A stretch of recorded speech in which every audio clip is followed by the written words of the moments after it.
messieurs.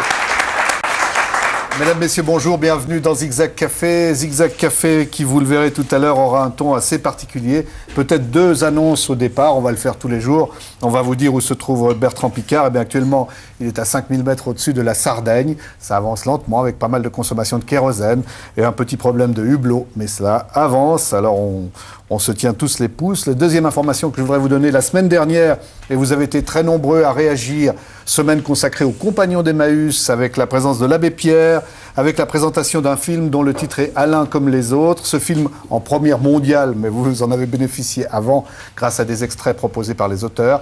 Eh bien, ce film sera présenté ce soir à la Cinémathèque à 20h15 en présence de l'abbé Pierre, et vous y êtes conviés. À Lausanne. À Lausanne. Cinémathèque à Lausanne. Est là, et on n'a qu'une cinémathèque d'ailleurs, je crois. Bon. Oui. Oh, mais rappelez-moi le nom de ce jeune homme qui est à côté de vous, là. Impertinent. Voilà, je vous propose que nous commencions cette émission, vous le savez, semaine avec Herman Petigna, semaine consacrée à Madagascar. On va la commencer en musique avec un extrait d'un chant dont je vous lis simplement les propos. Où voles-tu, bel oiseau, tu as l'air si pressé. Es-tu loin de chez toi ou te trompes-tu de chemin alors qu'il fera bientôt nuit? Réponds-moi, moi aussi je suis loin de chez moi. J'ai la nostalgie de mon pays et de ma famille.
Merci beaucoup.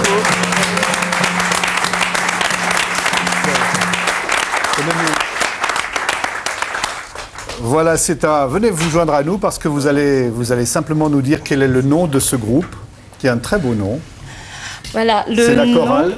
C'est une groupe artistique malgache en fait, et le nom malgache c'est Akun Lavt.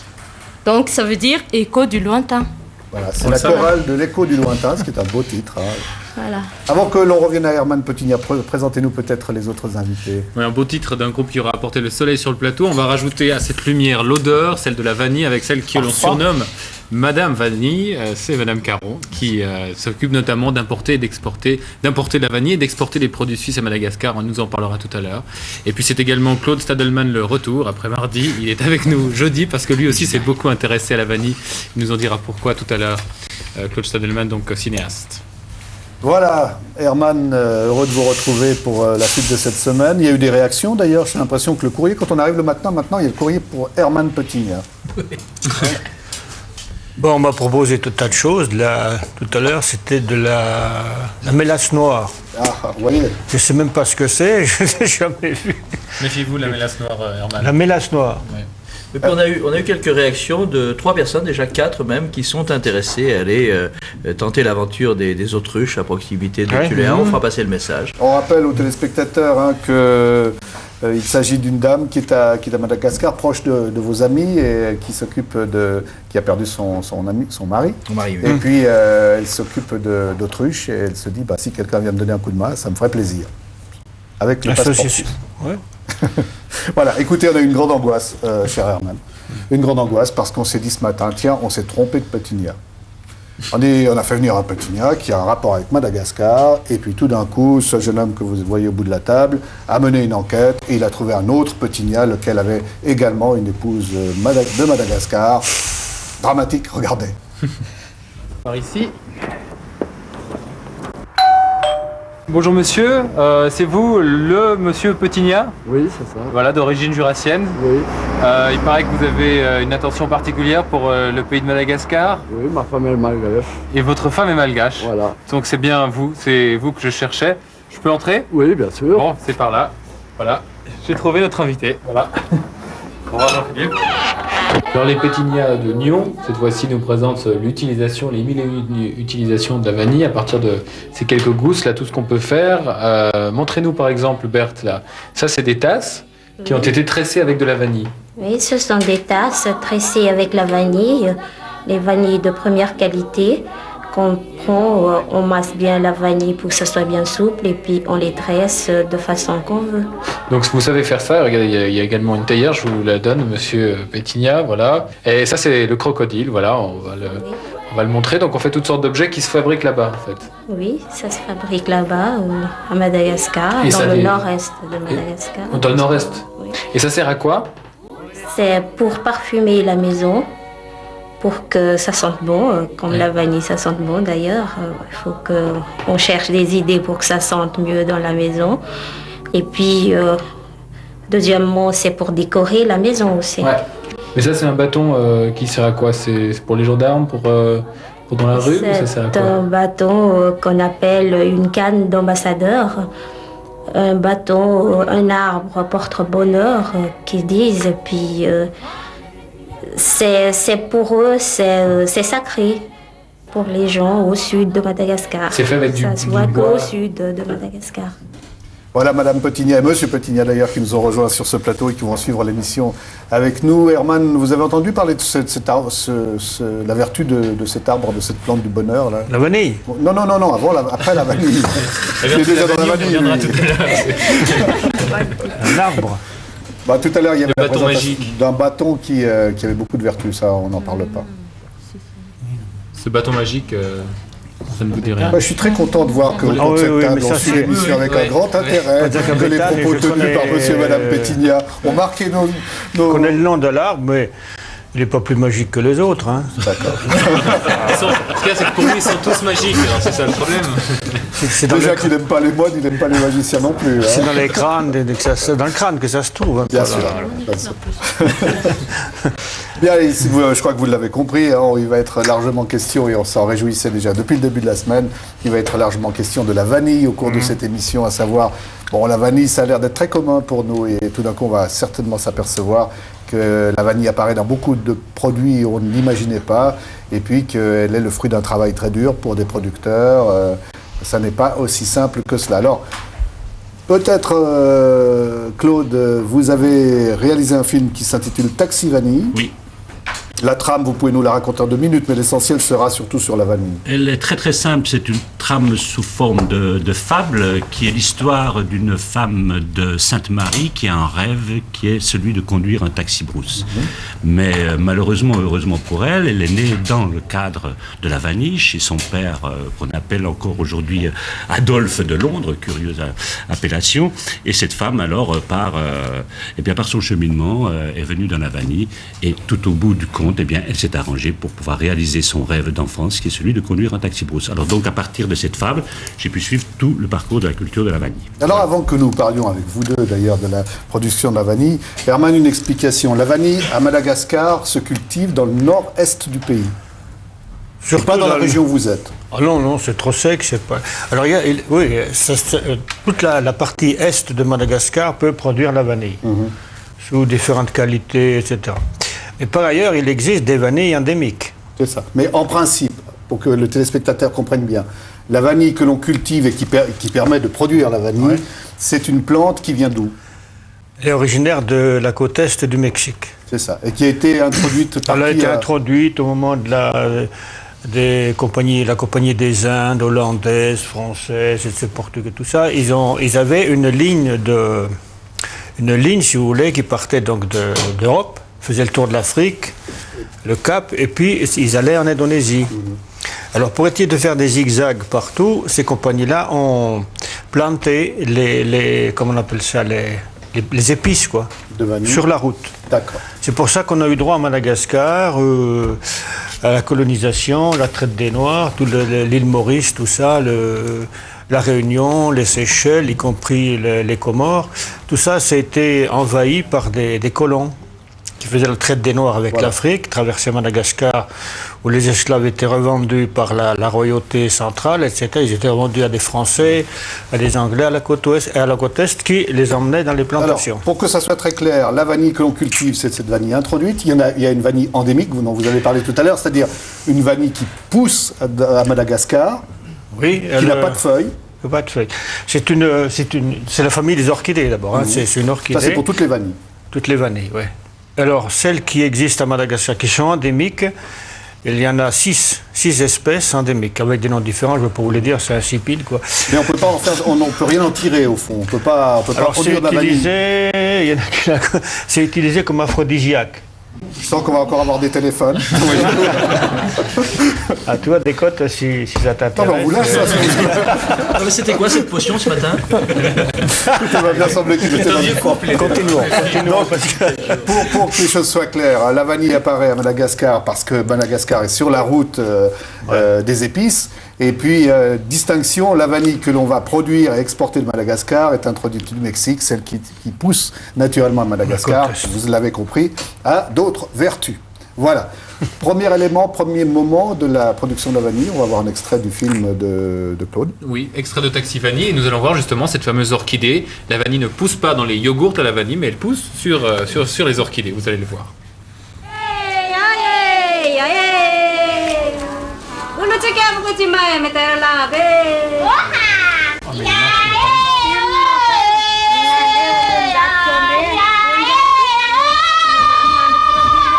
Madame Caron, vous voyez les images là qui apparaissent sur l'écran, ou bien Claude, nous dire ce que l'on est en train de faire là.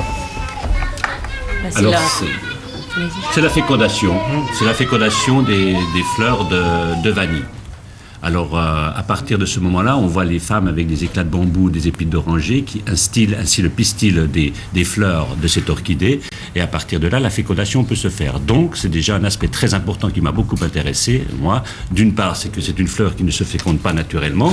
Comme l'a dit Herman, elle vient du Mexique, etc. On ne va pas rappeler l'histoire. Et puis, deuxièmement, eh bien, ce sont les femmes qui font ce travail-là. C'est un magnifique rituel entre des moments précis de la journée au moment de la floraison. Madame Caron. Il faut dire aussi que la fleur s'ouvre quelques heures dans une journée. Donc, vous avez des milliers de femmes, effectivement, qui fécondent la fleur.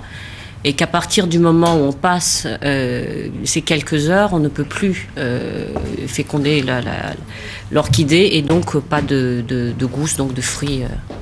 C'est très important au niveau de la cherté, donc la vanille étant l'épice la plus chère au monde. Surtout d'abord cette intervention humaine et la spécificité de la fleur, l'orchidée qui est capricieuse en plus, qui ne s'adapte pas partout. Et la floraison, c'est quelques heures dans une journée. Alors la maturité de la vanille va prendre combien de temps? Jusqu'à quel moment il y aura le produit que l'on va récolter? À peu près 8 mois. Oui, à peu près 8 mois. En principe, la floraison a lieu au mois d'octobre, septembre, octobre, novembre. Ça dépend, comme dit, c'est une fleur capricieuse, comme dit Nadine Caron. Et puis la récolte de la verte, ce qu'on appelle la verte, à maturité, se fait à partir du mois de juillet. Alors, deuxième extrait de Taxi Vanille. Après la fécondation, les gousses mettent près de 8 mois pour arriver à maturité. Un mois avant la récolte, comme tous les producteurs ici, je fais poinçonner chaque gousse au nom de Betsy, à l'aide d'un morceau de liège muni de pointe. Ceci pour éviter le vol. Mais cet énorme travail ne freine pas toujours la fraude, j'en sais quelque chose. Comme la floraison, la récolte s'étale sur 2 mois, de juin à août, en passages successifs. Si la cueillette se perd trop tôt, les fruits sont défectueux. Si elle a lieu trop tard, les gousses fendues sont trop nombreuses et la marchandise perd de sa qualité. Voilà, retour sur ce plateau, ça c'est le deuxième moment, la récolte de la vanille. Herman, d'ailleurs, vous pouvez toujours commenter ces images, puisque vous, votre belle famille, votre beau-père, si j'ai bien compris, est dans la vanille. Il est producteur de vanille. Oui. Ma femme est originaire du nord-est, Andapa. Je crois que C'est originaire de là aussi, d'après le dialecte. Ah, vous surveillez maintenant, vous vérifiez qui vient sur le plateau et vous écoutez les dialectes comme ça. Bah vous oui, vous rendez c'est compte. pas- on parle Si c'est pas des la gens même- de chez vous, bien ce ne sont pas des gens de chez vous. Je vois. Même dans le Jura, c'est pareil. Hein. Bien sûr. C'est là qu'on se reconnaît. D'un village à l'autre, on Je dit crois qu'on va qu'ils les viennent à laisser. tel endroit. Les Malgaches. Ouais, c'est la même chose. Oui, alors, Et rappelez-nous, alors, par exemple, votre beau-père travaille dans la vanille. Est-ce que la vanille lui suffit pour vivre? On va revenir sur le processus de fabrication. ben non, ça ne suffit pas. C'est-à-dire qu'il arrivait à tourner avec plusieurs métiers, hein, comme ça se faisait autrefois ici. Et il arrivait à cultiver de la vanille parce qu'il avait une nombreuse famille. Du côté de ma femme, ils étaient 14. Ça faisait de la main-d'œuvre. Pas cher. Ouais, ouais. Pas cher en plus de ça. Alors maintenant, il est mort, mais mon beau-frère qui a repris ça, je crois qu'il va abandonner une partie. Hein. Abandonner une partie parce que ça ne rapporte pas. Bon, alors sur le rapport économique, est-ce que ça rapporte aux gens dans le pays? Alors, on va y revenir. On va juste finir le parcours. Hein. On a vu le moment où on intervient sur l'orchidée, le moment où il y a le mûrissement, et puis maintenant, il y a une chose, j'aimerais bien que vous nous expliquiez quand même, Claude, c'est la chaude. Oh, il a l'air d'être au courant, David. Qu'est-ce que la chaude? Je ne sais pas ce que c'est que la chaude, Ah, vous savez alors, certainement mieux que moi, mais on parle de l'or vert, la vanille, on l'a vu jusqu'à maintenant, elle est verte. Oui. Alors, et là, elle est noire. Alors, qu'est-ce qui se passe? Eh ben, c'est la Il y a un processus qui est particulier. C'est vrai que quand vous avez une vanille, le grand haricot vert qu'on voit, elle n'a pas d'odeur. Elle ne dégage encore rien, bien sûr, et il y a sa puissance potentielle en vanilline est là. Mais alors, les Malgaches procèdent à la chaude. C'est un échaudage. Ça veut dire que très rapidement, ils plongent dans des grandes passoires les vanilles vertes dans un bidon, un récipient, de l'eau à 60 degrés, avec des thermomètres de fortune. C'est plutôt la main, le thermomètre des Malgaches, mais qui est assez précis. C'est-à-dire que c'est de l'eau à 60-63 degrés. Et là, à peu près 3 minutes. Donc, ils sortent après de ces passoires la vanille ébouillantée, et puis ensuite, ils l'introduisent dans des grands caissons avec des couvertures afin que celle-ci puisse respirer, transpirer et donc évaporer la plupart. On va demander à de Madame l'eau. Caron, vous avez déjà participé, vous, à la chaude? Vous êtes capable de mesurer en mettant la main dans l'eau pour savoir le bon moment où l'on retire la vanille? Pas de mettre la main dans l'eau et savoir, mais avec le frémissement de l'eau, oui. Et puis ça, c'est 6 minutes, donc c'est comme c'est en feu de bois aussi, c'est pas très précis non plus. Démonstration. La chaude représente une opération délicate dans le conditionnement de la vanille. Mes deux spécialistes, Théophile et Monsieur Jacques, échaudent selon la méthode traditionnelle. Leur savoir-faire garantit la réputation de ma production. Dans la barrique, l'eau ne doit pas dépasser 65 degrés et le temps d'immersion, très court, se mesure à la main.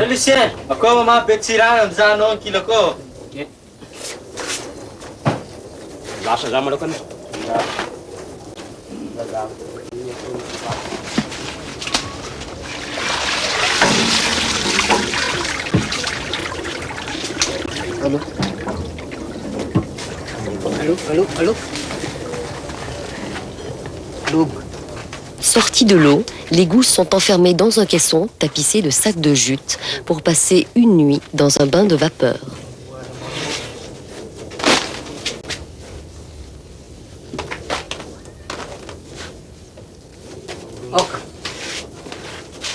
Dès le deuxième jour, on étale la vanille au soleil chaud du matin, puis on laisse reposer la vanille à l'intérieur, au frais. La vanille perd ainsi son excellent dos. Après une dizaine de jours, il est indispensable de garder les gousses à l'abri du soleil et de les disposer à l'air libre sur des claies.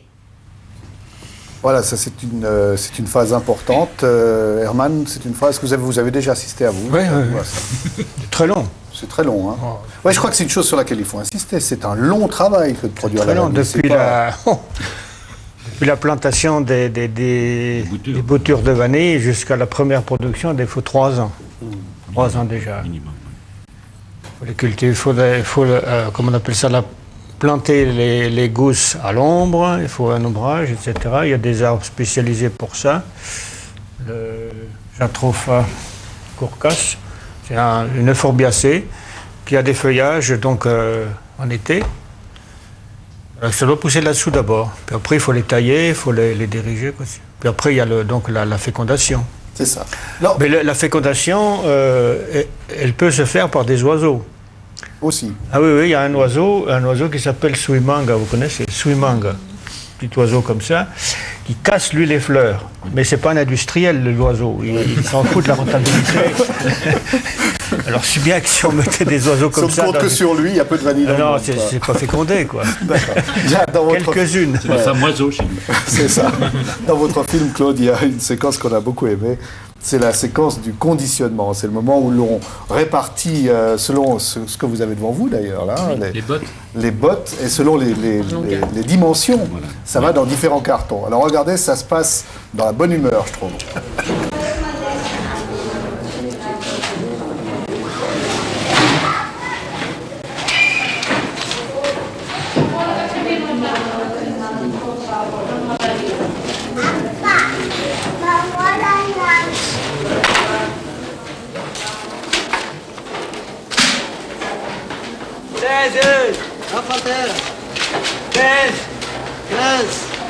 et demi, 15 et demi, 17 et demi, 17 et demi, 20, 17, 20, 20 et demi, 20 et demi, Bolaisiani, Tacanteu, 17 et demi, 7 et demi, 12 et demi, 12 et demi, 15 et demi, 15 et demi, 13, Yave, 16 et demi, 16 et demi, 19 et demi, 19 et demi, 15 encore, Bolaisiani, 7, 18. Ouais, alors Claude nous précise que pendant cette opération, qui a l'air assez gaie quand même, il y a des commentaires qui sont passés, mais totalement intraduisibles, c'est ça? Totalement intraduisibles. Les Malgaches, bon, vu que le film a été tourné en dialecte Betsimisaraq, les Malgaches se comprennent d'entre eux, mais là, ça riait dans tout le magasin de vanille où on a tourné, et donc je pense qu'ils se moquaient de moi, ou qu'ils se moquaient d'un des vasas qu'il y avait par là. Mais en plus, moi, j'ai assisté à une autre démonstration de cette partie du conditionnement, parce que c'est pas que ça, le conditionnement, hein, c'est comme on le dit, c'est un processus très très long, mais dans cette partie-là, quand ils mesurent les fagots, les bottes qui sont déjà contrôlées, eh bien, il y a dans une grande compagnie que je ne veux pas citer parce que ce sont des colons, à Antala, eh bien, il y a vraiment tout un folklore. Donc pour les touristes, ils chantent en plus, tandis que là, je pense que cet exercice-là, c'est beaucoup plus près de la réalité du peuple malgache. Voilà. Bon, très bien. J'ai placé mon anticolonialisme. Voilà. Alors maintenant, je crois qu'il y a une distinction importante à faire. Je ne sais pas si Mme Caron veut la faire, si c'est Herman qui va la faire, mais il faut distinguer entre la vanille naturelle et la vanille synthétique. Vanille synthétique qui n'est donc pas produite à Madagascar. La vanille synthétique, on la retrouve dans quel genre de produit? Alors, une petite précision, peut-être Monsieur Rapp, la vanille est naturelle. Dire qu'une vanille est naturelle, c'est absolument faux. C'est comme dire qu'une fleur est naturelle. Une fleur, elle est naturelle. D'accord. Quand on dit la vanille synthétique... La vanille synthétique, donc, ce sont des reconstituants de molécules, parce que la vanille donc, détient environ 250 composants aromatiques, et quelques-uns de ces composants, dont la vanilline, donc qui est produit naturellement, même si c'est, disons, chimiquement par la nature, qui est reproduit et donc qui parfume des... Et ça n'a rien à voir. Vont très bien vous comprendre, malgré l'erreur qu'on fait apparemment, puisque ce que vous nous dites, c'est-à-dire qu'à partir d'une naissance, on peut, à partir de la molécule, la reproduire. C'est exactement ce que nous expliquait sur ce plateau Madame Cousin. Rappelez-vous, à propos des plantes médicinales, il y a beaucoup d'autres occasions de le faire. Mais quand même, lorsqu'on se retrouve avec la vanille, pardonnez-moi, dite synthétique et la vanille naturelle, ça n'a pas grand-chose à voir avec ça quand même. Non, pas du tout. Quelle est la donc différence? si disons le qualifier, parce qu'il y a des termes, des formules un petit peu compliquées. Moi, je crois que j'avais... Non, mais sans formule. C'est qualifié comme venant de goudron de houille, de dérivés de pâte à papier. Donc là, on récupère les molécules. Ça n'a rien à voir, c'est pas tiré du tout de la vanille. D'accord. Oui, mais ce qu'il faut dire, c'est que nous sommes de moins en moins habitués, et c'est dommage, au goût réel de la vanille, à ce goût qui est celui de nos grands-mères qui faisaient un flan avec du vrai lait de vraie vache et de la vraie vanille, même s'il y en avait peu et même si elle avait déjà trempé 7 ou 8 fois pour des flans précédents, ça avait vraiment le goût de la vanille. Le problème aujourd'hui, c'est que si vous donnez un pseudo flan vanille à un gamin et que vous lui donnez un flan vanille fait avec de la vraie vanille, je crains qu'il ne préfère le faux parce qu'il a été habitué au faux. Bon, on va le démontrer tout de suite, Madame Caron. Vous allez voir, parce que je vous présente Jean-Marc Darbelay. Regardez, il a l'air sévère, monsieur Conner, comme ça. C'est la vanille qui vous fait cet effet-là, Jean-Marc? Non. Alors, vous avez été chargé d'une mission très particulière, n'est-ce pas, David? Oui, appelez-moi David, ça va aussi. Et moi, je l'ai appelé Jean-Marc chez lui pour lui demander de nous fabriquer une vraie famille. 2 produits. Alors lui, il a choisi de nous fabriquer des caramels, respectivement de vanille de synthèse, vanilline ou vanille de synthèse, et de vanille naturelle. Et je propose, on va voir ce que ça donnait, Jean-Marc. Alors, racontez-nous. Oui, bon, alors, effectivement, la vanille se présente sous forme de gousse, sous forme de poudre, sous forme d'extrait, c'est toujours de la vanille. Puis, effectivement, la vanille de synthèse, dont j'ai apporté un petit peu là, de poudre blanche qui est produite avec de l'eugénol et du giroflier aussi. Je crois qu'on fait des espèces de succédanés qui sont qu'on appelle vanilline de synthèse. Alors que la vanille en gousse, vous pouvez la prendre, vous l'incisez dans sa partie longitudinale. On a incisé la vanille avec autre chose. S'il vous plaît, de cette manière-là, c'est assez simple. C'est des âmes sensibles. Mais il ouvre les huîtres, Jean-Marc. Vous l'ouvrez et puis vous extrayez la substantifique moelle de cette fleur grimpante de la famille des orchidées. Ça vous donne cette sorte de graines, vous voyez, que vous pouvez mettre dans les différentes préparations auxquelles vous allez vous livrer. Naturellement, vous pouvez infuser, bien sûr, la gousse peut être infusée en cuisine. Hein. Et d'ailleurs, en cuisine, on la trouve dans des préparations, pas seulement les préparations comme celles que j'ai fait aujourd'hui, mais également, on peut très bien mettre de la vanille avec du veau, par exemple. Hein. C'est excellent. Ou dans la soupe de poisson, ou même dans les moules. Mettez une pincée de vanille dans les moules, vous avez un effet absolument magnifique. Mais aujourd'hui, on va faire l'expérience suivante, c'est-à-dire que j'ai préparé du caramel, avec la chaleur tropicale qu'il y a dans ce studio, je pense qu'elle s'est un peu répandue. Et alors, il y a des jaunes et des vertes. Alors je vous propose de les déguster comme vous pourrez. Lui choisira la verte. Et puis de dire éventuellement si... alors je vous prenez une de des chaque. C'est de la vanille fait avec la vanille de synthèse et l'autre c'est fait avec de la vanille naturelle. L'une de vanille. Et on va voir lequel les gens autour de la table préfèrent. Je vais tourner autour. Vous prenez peut-être une petite serviette parce que... Oui, bravo, ça va être un désastre. Non. Voilà. Merci. Et puis je vais en donner un peu. Il faudrait qu'on va peut-être goûter puis savoir ce qu'on préfère sans savoir si c'est de la synthèse. Oui, alors allez-y, vous prenez une de chaque. On va pouvoir vous dire ça vous les laisse. Alex, alors on essaie la verte. Mais c'est pas un fondant, il faut pas manger ça, c'est une paille. Non, vous retournez simplement, voilà. Vous pouvez y retourner. Donc tout ça se fait sans faire. Et la jaune. On verra ça tout à l'heure. Verte et jaune, voilà. Que chacun puisse... La verte est très bonne. Je vous laisse le plateau. D'accord, on se débrouille. Merci. Et la jaune. Faites passer... Attendez Alex, 2 secondes. On a du boulot, nous. Alors, pendant que vous goûtez, je signale quand même qu'il y a un bouquin dans lequel il y a des tonnes de sortes de recettes pour la vanille. C'est le fameux Larousse.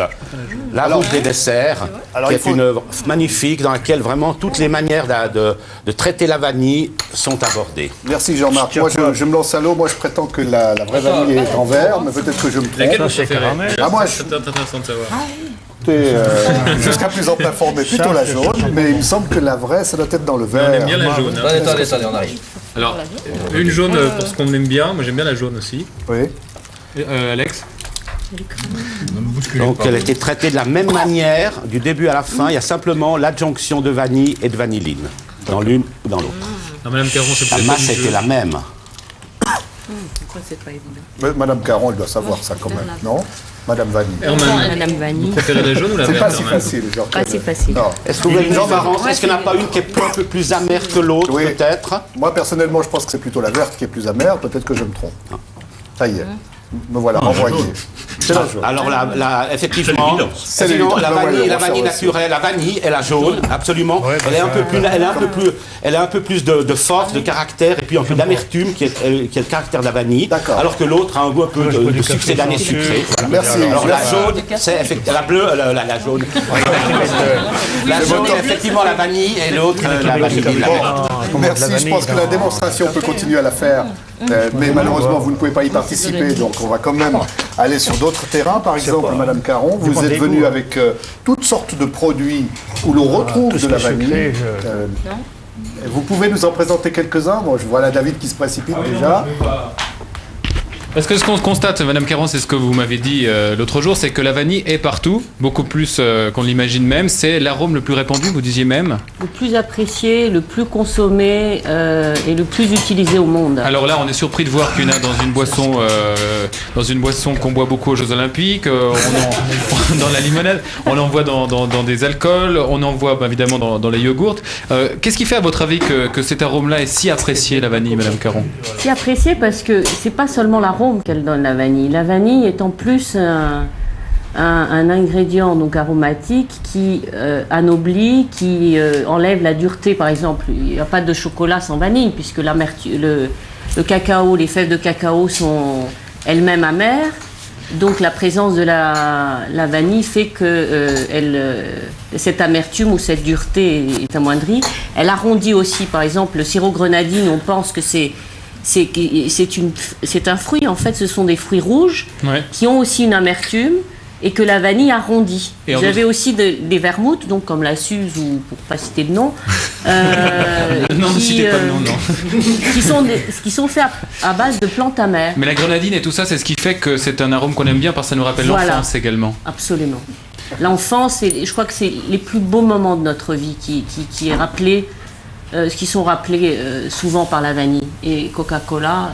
Et la dernière question pour le téléspectateur et le consommateur, quand il va au supermarché, comment est-ce qu'il peut voir d'après ce qui est marqué sur l'étiquette, si c'est de la vanille de synthèse ou naturelle? Par exemple, si c'est marqué extrait de vanille, comme c'est le cas sur certains yogourts, c'est naturel ou c'est synthèse? Justement, votre émission tombe très bien puisque maintenant la législation européenne est sortie. Donc au niveau étiquetage sur les produits de vin, on ne peut plus dire yaourt à la vanille ou tel produit laitier à la vanille. On est obligé, si ce n'est pas du vrai, de mettre goût vanille, saveur vanille, arôme vanille ou parfum vanille. Donc tous les produits, et vous en avez là, qui mentionnent, arôme artificiel. parce que les ménagères, on n'a pas souvent le temps de regarder les étiquettes de l'autre côté, mais à partir du moment où vous voyez qu'il y a une qualification avant vanille, c'est du faux.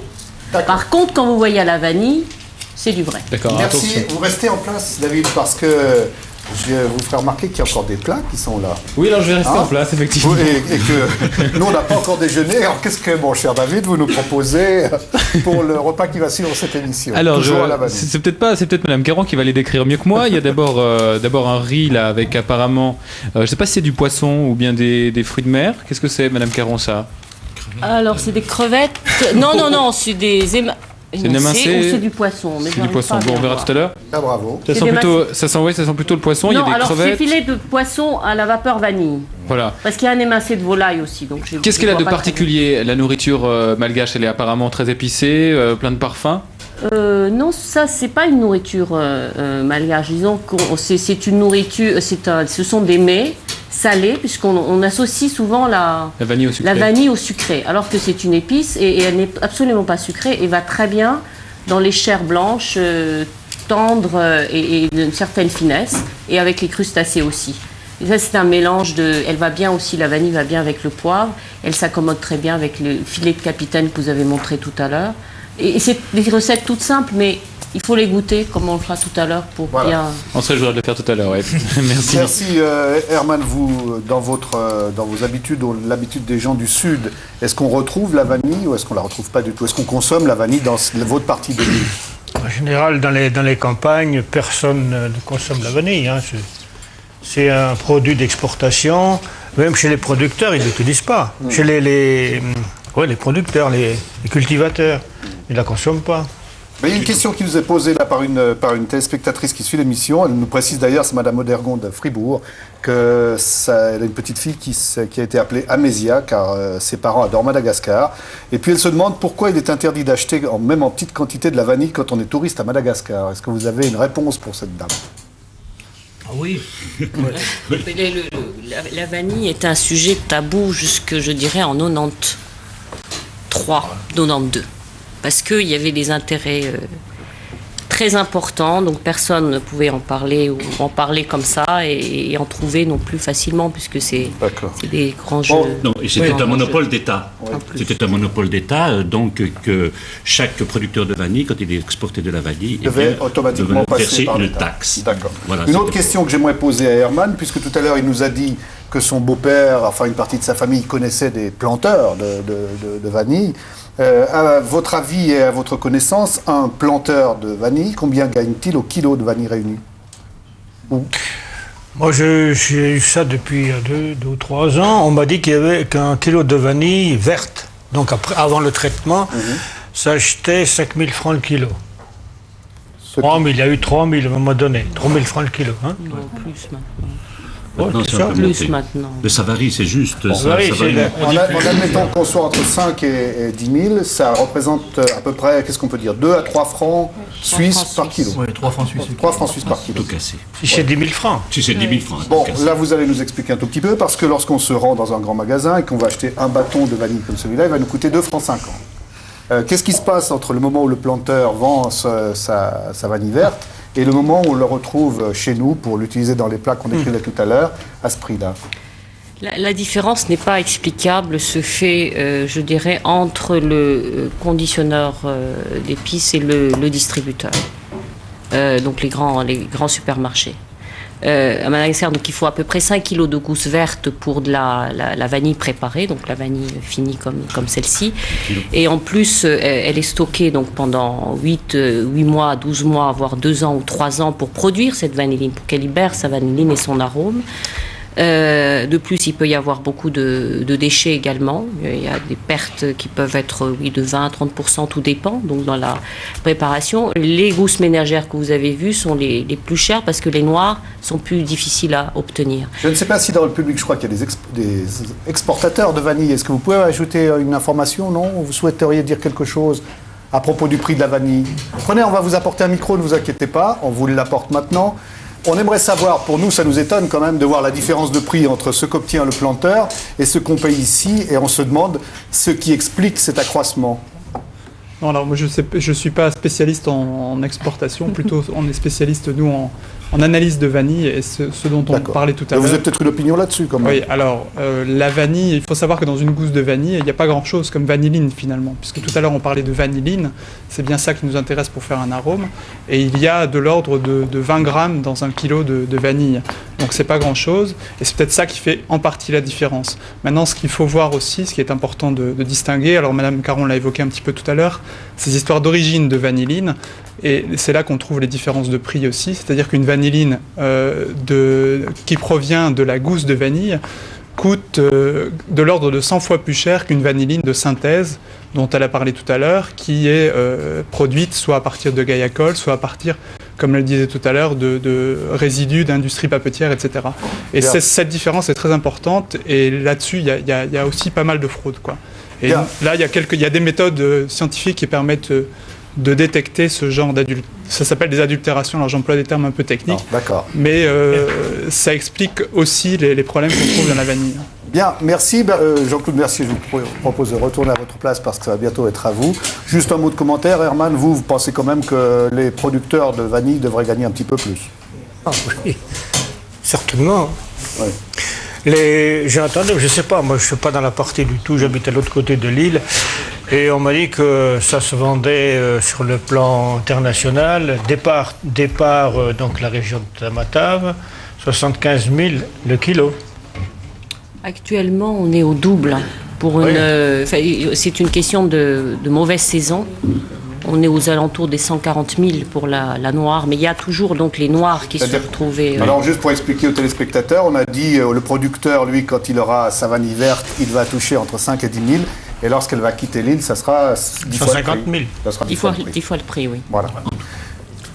en tout. Jean-Claude, quelques indications toujours pour rester ou avoir donné l'envie d'aller à Madagascar.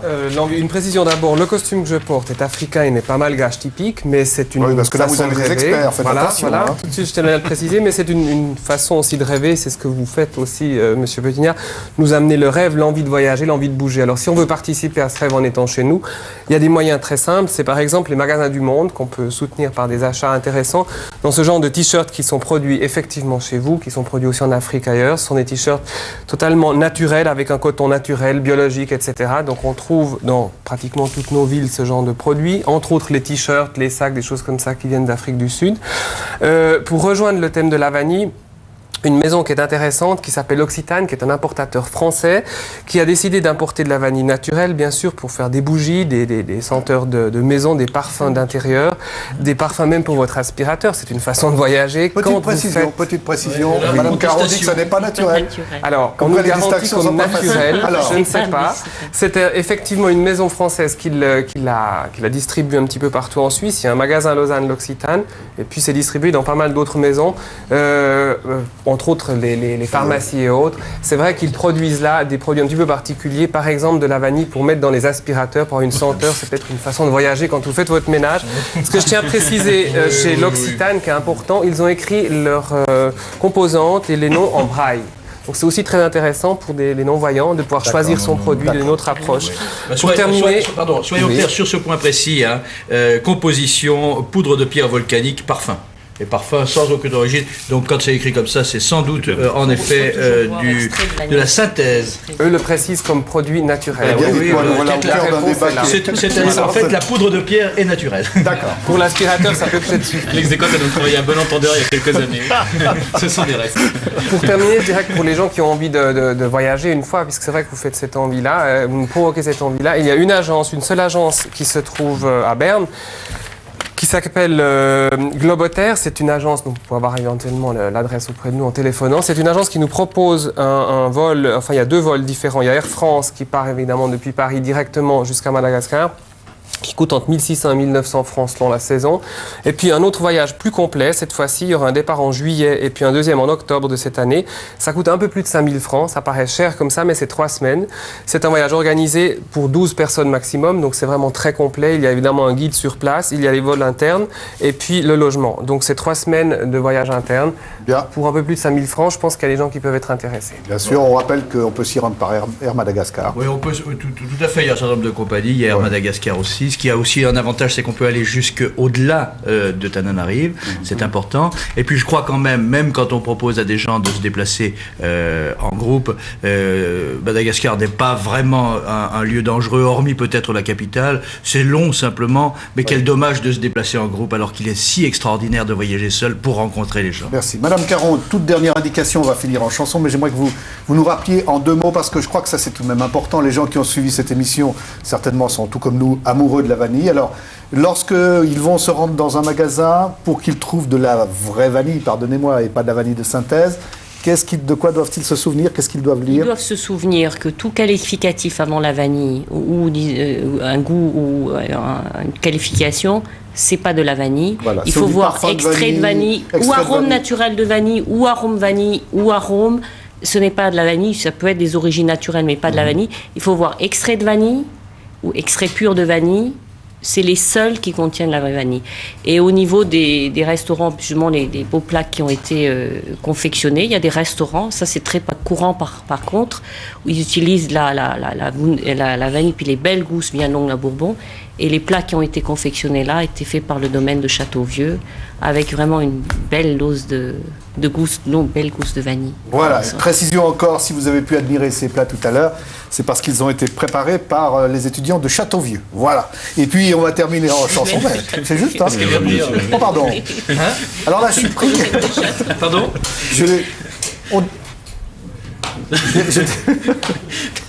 Eh bien écoutez, autant pour moi. C'était donc à quel endroit, chère madame? Domaine de Châteauvieux. Dans le domaine de Châteauvieux. Ben voilà, on l'aura dit 2 fois. L'objet du concours. Voilà, on va se quitter en musique. On va se retrouver demain avec Herman. parce que ce sera à l'occasion de parler des couples mixtes, notamment, formés pour beaucoup d'étudiants de Suisses et de Malgaches. Non, j'ai eu un lapsus intéressant parce qu'il est vrai qu'il y a beaucoup d'étudiants qui viennent faire leurs études ici, et il y en a quelques-uns ou quelques-unes qui restent. Voilà. La chanson qui va vous être proposée maintenant et la danse, c'est « Mais qui sont-ils, mais d'où viennent-ils » Leurs habits hérités de leurs ancêtres sont étonnants. Leurs danses créant une ambiance chaleureuse sont fascinantes et originales. Ce sont les Malgaches de Madagascar.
Salut,